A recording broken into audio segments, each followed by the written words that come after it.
अस्सलाम वालेकुम दोस्तों, मैं हूं तनवीर अब्बास और आप देख रहे हैं मेरा यूट्यूब चैनल WSL कंसल्टेंट। हमारा जो आज का टॉपिक है वो है एक वर्क वीज़ा के रिलेटेड है। यूरोप में एक तरह का वीज़ा है जो कि फ्रीलांसर्स वगैरह को दिया जाता है। उसको कहते हैं digital nomad visa for freelancers in European countries. दोस्तों, वर्क परमिट और बाहर सेटल होने की जो है वीडियो जो है हम अक्सर आपके लिए इस चैनल के थ्रू लाते रहते हैं। ये वीडियो भी उसी एक सिलसिले का हिस्सा है कि अगर आप पढ़े लिखे हैं, आपने कुछ मतलब IT की या कंप्यूटर साइंस की या आप एजुकेशन किसी और तरह की आपके पास अच्छी डिग्री है और पढ़े लिखे पाकिस्तानी हैं और यूरोप में जाकर सेटल होना चाहते हैं, यूरोप में जाकर काम करना चाहते हैं, तो ये एक तरह की वीज़ा कैटेगरी है जिसके अंदर आप अप्लाई कर सकते हैं। बहुत सारे यूरोपियन कंट्रीज़ इसमें आपको वीज़ा देते हैं, वहाँ पर रहने की परमिशन देते हैं और इसकी बेस पर फर्दर आपकी सेटलमेंट वगैरह भी सारा कुछ इसी की बेस पर होता है। तो ये कैसे अप्लाई करना है, ये डिजिटल नोमैड वीज़ा है क्या, अप्लाई कैसे करना है, इसकी रिक्वायरमेंट्स क्या हैं, कौन कौन से कंट्रीज़ इसको ये वाला वीज़ा दे रहे हैं, तो ये सारी डिटेल आज की इस वीडियो में हम आपके साथ जो है शेयर करेंगे। वीडियो आखिर तक देखिएगा ताकि कोई भी इंपॉर्टेंट इन्फॉर्मेशन जो आपकी स्किप ना हो जाए।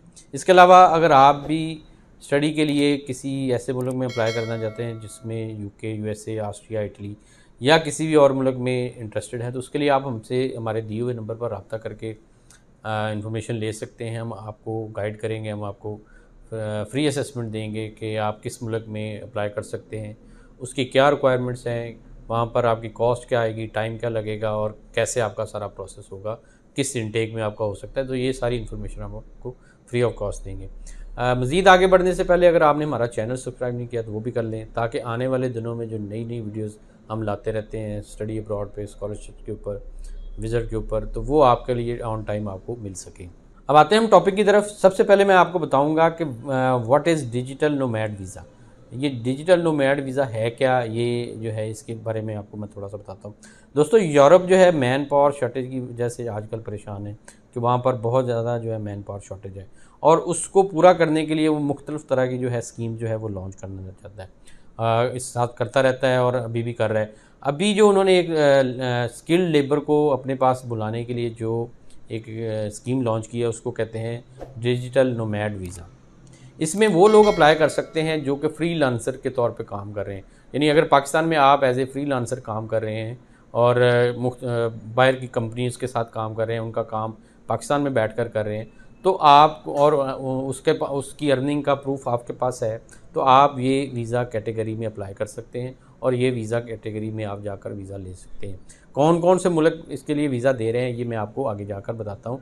समटाइम होता क्या है कि हमारे बहुत सारे लोग जो है वो यहाँ पे बैठ के काम कर रहे होते हैं, उनको प्रॉब्लम होती है कि वो जो है ना यहाँ की जो बहुत सारे जो हैं कंपनीज़ उनको रिकग्नाइज़ नहीं करती। समटाइम उनको इंटरनेट का प्रॉब्लम है, इलेक्ट्रिसिटी का प्रॉब्लम है, या काम की नौइयत ऐसी है कि वो अगर कभी उनको विज़िट करना पड़ता है उनकी कंपनी की जो है लोकेशन पर जाकर, या उनको वो कहती हैं, कंपनीज़ कह देती हैं कि आप हमारी साइट पर आएँ, ऑन साइट भी काम है, तो वो वहाँ पर वो ट्रैवल नहीं कर सकते, वहाँ पर नहीं जा सकते क्योंकि वो पाकिस्तान में रिमोट एरिया में बैठे काम कर रहे होते हैं। तो इन चीज़ों को देखते हुए आपने अगर वहाँ यूरोप में चले जाते हैं, यूरोप के किसी कंट्री में भी चले जाते हैं और फिर आपको किसी यूरोप के दूसरे मुल्क में या UK वगैरह में कोई ऐसा काम होता है जो कि आप कर सकते हैं, या वो ऑन साइट आपको अगर वो कंपनी बुलाती है जिसके साथ आप काम कर रहे हैं, तो आप वो जो है आपके लिए आसानी हो जाती है, आप वहाँ से ट्रैवल करके जो है उनके ऑन साइट जाकर भी काम कर सकते हैं। मोस्टली हमारे जो लोग हैं जो इस तरह के कर रहे हैं वो दुबई चले जाते हैं, मलेशिया चले जाते हैं, वहाँ पर बैठ के काम कर रहे होते हैं। लेकिन अगर यूरोप ने भी ये वाली ऑप्शन खोल दी है कि कुछ उनके कंट्रीज़ ऐसे हैं जो कि इस तरह का वीज़ा दे रहे हैं कि आप वहाँ पर जाकर अपनी लिविंग स्टार्ट कर दें। अगर आपको किसी और कंपनी का जो है किसी और मुल्क की कंपनी का आपको रिक्वायरमेंट आती है तो फिर वहाँ पे आप ट्रैवल करके वहाँ पर जाकर अपना उनका ऑन साइट काम भी कर सकते हैं। अब है नेक्स्ट है कि डिजिटल नोमैड वीज़ा काम कैसे करता है। दोस्तों, यूरोप का यूरोप के डिफरेंट कंट्रीज़ में डिजिटल नोमैड वीज़ा की रिक्वायरमेंट्स डिफरेंट हैं। कुछ कंट्रीज़ में आपको ऑनलाइन वीज़ा अप्लाई करना होता है और कुछ में आप जो है एम्बेसी के थ्रू, मैन पावर का जैसे वर्क वीज़ा होता है उसी के थ्रू आपने अप्लाई करना होता है। नॉर्मली जो digital visa nomad visa apply करने के लिए दो चीज़ों की ज़रूरत होती है। एक आपको चाहिए होता है पासपोर्ट चाहिए होता है, दूसरा proof of stable remote income, यानी जॉब लेटर हो, सैलरी स्लिप्स हो, रेमिटेंसेज जो आपको बाहर से आती हैं उसका हो, लास्ट 6 मंथ की आपकी वो रेमिटेंसेज होनी चाहिए। जो है ये चीज़ें आपको रिक्वायर्ड होंगी और ये दो चीज़ों के ऊपर आप अपना डिजिटल नोमैड वीज़ा अप्लाई कर सकते हैं। इसके अलावा कुछ एडिशनल डॉक्यूमेंट्स भी होते हैं जो कि आपसे कंट्री मांग सकते हैं, जिनमें मेडिकल इंश्योरेंस है, वैक्सीनेशन सर्टिफिकेट है, इसके अलावा पुलिस क्लियरेंस सर्टिफिकेट है। इस तरह की रिक्वायरमेंट भी आपके आ जाती हैं। अब आते हैं कि कौन एलिजिबल है इस वीज़ा को अप्लाई करने के लिए। आपको यूरोप में डिजिटल नोमैड वीज़ा अप्लाई करने के लिए ये प्रूफ देना होता है कि आप किसी फॉरेन कंट्री की कंपनी के साथ जो है रिमोट वर्कर के तौर पर काम कर रहे हैं। फॉर एग्जांपल, अगर आप यूके की कंपनी में रिमोट वर्कर हैं और वहाँ पर हाई लिविंग एक्सपेंसेस अफोर्ड नहीं करते और वहाँ पर नहीं रह सकते, तो फिर क्या है, आपको ऐसे यूरोपियन कंट्री में जाने का मौका मिल सकता है। ये वहाँ पर जाकर रह सकते हैं जहाँ पर आपकी लिविंग कॉस्ट जो है वो कम होती है और साथ साथ आप उनकी भी इकॉनमी के अंदर हिस्सा डालते हैं। वहाँ पर आप टैक्स वगैरह पे करते हैं, जो वगैरह इनकम आती है उसके अंदर से आप टैक्सेस वगैरह पे करते हैं और उनकी इकॉनमी भी इस तरह से बूस्ट होती है। तो आपको क्या देना होगा, अगर आपने इस वीज़ा के लिए अप्लाई करना है तो आपके पास क्या होना चाहिए। दो चीज़ें तो मैं आपको ऑलरेडी बता देता हूँ कि आपको पासपोर्ट चाहिए, इसके अलावा आपको जो है प्रूफ ऑफ इनकम जो है आपकी रिमोट एरिया से आ रही है उसका चाहिए।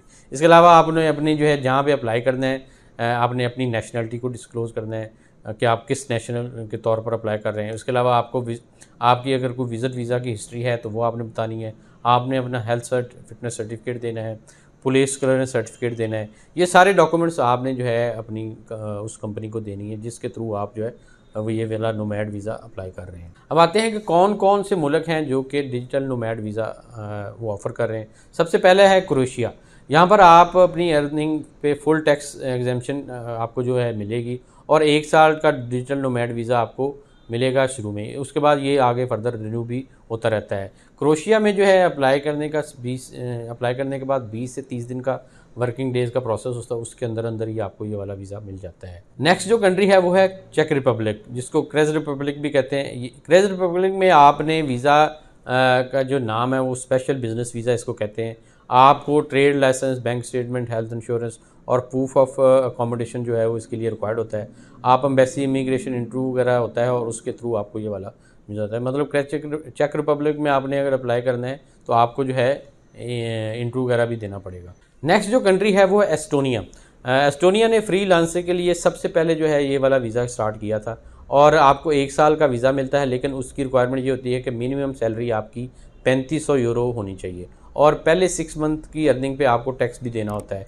और इसका जो वीज़ा प्रोसेसिंग टाइम है वो तकरीबन 30 डेज़ है। 30 डेज़ के अंदर अंदर आपको डिजिटल नोमैड वीज़ा एस्टोनिया का मिल जाता है उसके साथ, लेकिन आपको टैक्स वगैरह देकर आपके उनकी इकॉनमी भी अच्छा करते हैं और इस तरह साथ साथ आप वहाँ पर रहकर काम भी कर सकते हैं। नेक्स्ट जो कंट्री है वो है जर्मनी। जर्मनी भी आपको सेम रिमोट वर्क के लिए जो है डिजिटल नोमैड वीज़ा देता है और इसकी वैलिडिटी जो है वो 12 मंथ होती है, लेकिन आप जो है इसकी वैलिडिटी एक्सपायर होने से पहले पहले इस वीज़ा को नेक्स्ट जो है रिन्यू के लिए अप्लाई कर सकते हैं और यहाँ पर आप जो है इसको अप्लाई करके आप लॉन्गर स्टे भी जर्मनी में ले सकते हैं।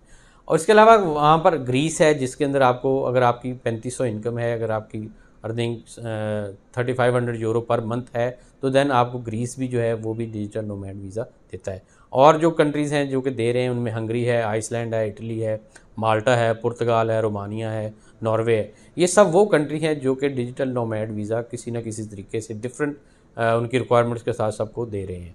तो दोस्तों, अगर आप भी फ्रीलांसर हैं, अगर आप भी पाकिस्तान में बैठकर बाहर की कंपनीज़ का काम कर रहे हैं और आपकी अच्छी इनकम है 3500 यूरो पर मंथ के हिसाब से आपकी, अगर आपको लगता है कि आपकी अर्निंग है तो देन आप इनमें से कोई भी मुल्क में अप्लाई कर सकते हैं।